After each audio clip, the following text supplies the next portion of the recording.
আল্লাহ তাআলা সিদ্ধান্ত নিয়ে নিয়েছেন জামাত ইসলামীকে ক্ষমতায় দেবেন।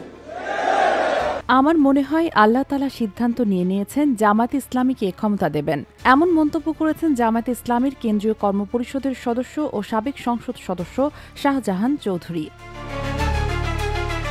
তিনি বলেন, জামায়াত ইসলামীর জন্য আজকে যে সময় আল্লাহ তাআলা দান করেছেন, ভবিষ্যতে এরকম সুযোগ আর আসবে না। তিনি আরও মন্তব্য করেন, দুর্নীতির টাকা বাদ দিলেও পার্শ্ববর্তী দেশ হিন্দুস্তান থেকে বস্তা বস্তা টাকা দেশে ঢুকবে, অস্ত্র প্রবেশ করবে। শনিবার সন্ধ্যায় চট্টগ্রাম নগরে জিইসি কনভেনশন সেন্টারে জামায়াতের চট্টগ্রাম অঞ্চলের নির্বাচনী দায়িত্বশীলদের সমাবেশে বক্তৃতা দেন তিনি। ওই রাতেই তার বক্তব্যের একটি ভিডিও সামাজিক যোগাযোগ মাধ্যমে ছড়িয়ে পড়ে। বক্তব্যে তিনি বলেন, নির্বাচন শুধু জনগণের মাধ্যমে নয়, প্রশাসনকেও নিজেদের নিয়ন্ত্রণে আনতে হবে। যার যার নির্বাচনী এলাকায় যারা প্রশাসনে আছেন তাদের অবশ্যই আমাদের আন্ডারে নিয়ে আসতে হবে। আমাদের কথায় উঠবে, আমাদের কথায় বসবে, আমাদের কথায় গ্রেফতার করবে, আমাদের কথায় মামলা করবে।